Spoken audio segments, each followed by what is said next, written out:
কারা কারা এটাতে ইনভলভ চিহ্নিত করে এটাকে কিভাবে নিষ্ক্রিয় করা যায় এফেক্টিভভাবে, সেটার একটি তদন্ত রিপোর্ট 90 দিনের মধ্যে কোর্টে সাবমিট করার জন্য একটি অন্তর্বর্তী আদেশ প্রদান করেছে।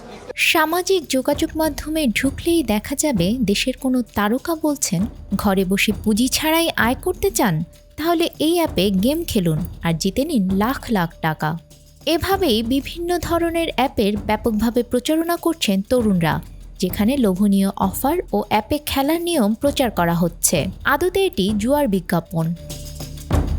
বিজ্ঞাপন প্রচারসহ অনলাইনে জুয়া বা বেটিংয়ের ওয়েবসাইট ও অ্যাপ্লিকেশন চিহ্নিত করা, এগুলোর কার্যক্রম কিভাবে পরিচালিত হয় তা নির্ণয় এবং এর সঙ্গে জড়িত ব্যক্তিদের খুঁজে বের করতে একটি তদন্ত কমিটি গঠন করতে নির্দেশ দিয়েছেন হাইকোর্ট। তদন্ত করে 90 দিনের মধ্যে আদালতে প্রতিবেদন দিতে বলা হয়েছে।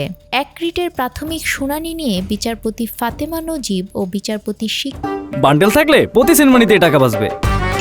বিকাশ সেনমানি বান্ডেল কিনে জিতুন প্রতি লেনদেনে। তার মাহমুদুর রাজির সমন্বয়ে গঠিত হাইকোর্ট বেঞ্চ রোববার রুলসহ এ আদেশ দেন। আদালতের এই নির্দেশনার পর সোমবার প্রধান উপদেষ্টার বিশেষ সহকারী ডাক, টেলিযোগাযোগ ও তথ্য প্রযুক্তি মন্ত্রণালয়ের দায়িত্বপ্রাপ্ত ফয়েজ আহমেদ তৈয়ব ফেসবুকে লিখেছেন, কয়েকদিনের মধ্যেই নতুন সাইবার সুরক্ষা আইনটি পাশ হবে বলে আশা করি। এই আইনে সাইবার স্পেসে জুয়া কিংবা অনলাইন জুয়াকে নিষিদ্ধ করা হয়েছে। তিনি লেখেন, আমরা মোবাইল ব্যাংকিং সহ ফাইন্যান্সিয়াল অর্গানাইজেশনগুলোকে আগাম সতর্কতা জানিয়ে রাখি, কেননা সাইবার জুয়া কোম্পানিগুলো মোবাইল ব্যাংকিং সহ ব্যাংক, ফাইন্যান্সিয়াল হাউস কিংবা payment gateway, MFS, PSO, PSP ইত্যাদির সঙ্গে ইন্টিগ্রেটেড। দিন দিন অনলাইনে জুয়ারির সংখ্যা বেড়েই চলেছে। সারা দেশের বিভিন্ন শ্রেণী পেশার সাধারণ মানুষ, বিশেষ করে তরুণ তরুণীরা অনলাইন বাজিতে বুঁদ হয়ে থাকে। ফুটপাতের চা দোকানি থেকে শুরু করে সেলুন দোকানদার, হকার, বাড়ির নিরাপত্তা প্রহরী, বিক্রয়কর্মী থেকে শুরু করে ভবঘুরে, বাস ট্রাকের চালক, হেল্পার, সিএনজি চালক, নির্মাণ শ্রমিক, গৃহপরিচারিকা, রিক্সা চালক ও দিনমজুর শ্রেণীর মতো একেবারে নিম্ন আয়ের মানুষ এখন দিনের একটা সময় অনলাইনে বাজি ধরতেই ব্যস্ত থাকে।